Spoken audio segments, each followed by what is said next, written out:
Evaluasi hari ini Bu Sekda, bagaimana tanggapannya? Nah, evaluasi ini kan bagian dari pemenuhan peraturan undang-undang yang berlaku untuk tahapan dokumen perencanaan ya, termasuk RPJMD.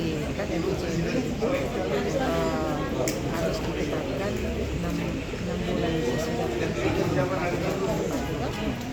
saat ini pemerintah Kabupaten Minahasa memenuhi standar-standar jadwal-jadwal tersebut.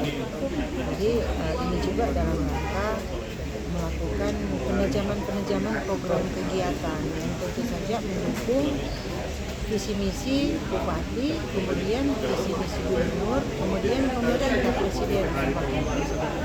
Jadi evaluasi yang dilakukan saat ini hendak melihat apakah program kegiatan dari pemerintah Kabupaten Minahasa itu bersinergi dengan dokumen-dokumen perencanaan dari pusat maupun dari Bapak Gubernur. Dan tadi ada beberapa masukan, koreksi untuk menambah atau untuk memberikan saran-saran kepada Bupati Minahasa dari para pakar, para staf ahli, staf khusus gubernur terkait dengan staf tim penyusunan RPJMD. Jadi orang kasih masukan ke orang dan itu kan sifatnya konstruktif, sifatnya sangat baik buat pemerintah Kabupaten Minahasa supaya ke depan orang bisa melaksanakan RPJMD itu sesuai dengan undang-undang. Bu, kalau untuk skala prioritas apa yang harus perlu ditindaklanjuti?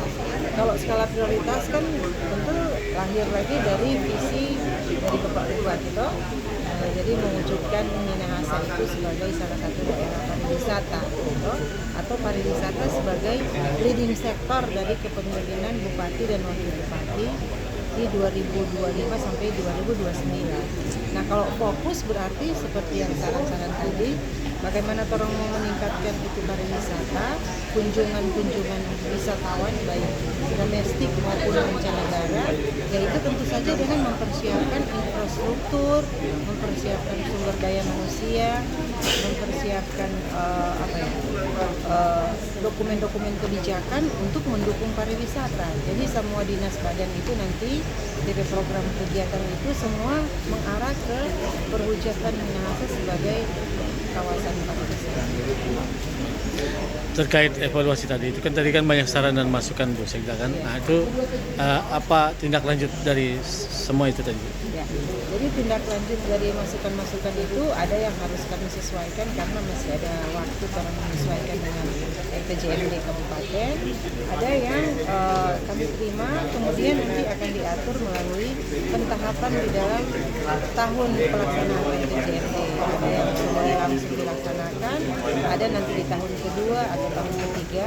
Tetapi ada juga yang masukan yang harus orang koordinasikan dengan pemerintah provinsi atau pemerintah pusat karena mungkin itu bukan kewenangan bupati, tapi lokasinya ada di Minahasa. Nah itu harus orang koordinasikan ke gubernur dan ke kementerian. Terkait RPJMD ini sendiri Bu, apakah sudah sinkron dengan rencana RT/RW Minahasa itu sendiri? Sudah sangat sinkron. Karena kan penyusunan RT/RW ketika bupati dan wakil bupati sekarang sementara berjalan. Jadi sudah dilakukan penyesuaian dan rencana RT/RW itu juga telah menjadi patokan dari bupati dalam menetapkan visi misi.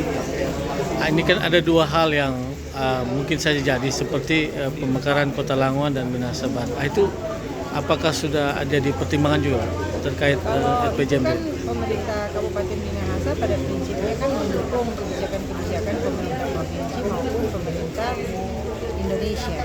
Jadi pada prinsipnya kami menyesuaikan ketika ada arahan DOB itu seberjalan, tidak mungkin pemerintah kabupaten tidak mendukung dengan program kegiatan. Jadi kurang menunggu kebijakan dari pemerintah pusat. Tapi untuk sementara ini masih berjalan normal. Harapan Ibu ke depan seperti apa? Ya, jadi harapan Ibu ke depan dengan mewujudkan Minahasa sebagai kawasan pariwisata berkelanjutan itu tentu saja akan meningkatkan roda perekonomian yang ada di Kabupaten Minahasa juga menggerakkan sektor-sektor yang lain. Dan yang paling penting tujuannya adalah bagaimana roda perekonomian ini bisa meningkatkan kesejahteraan masyarakat.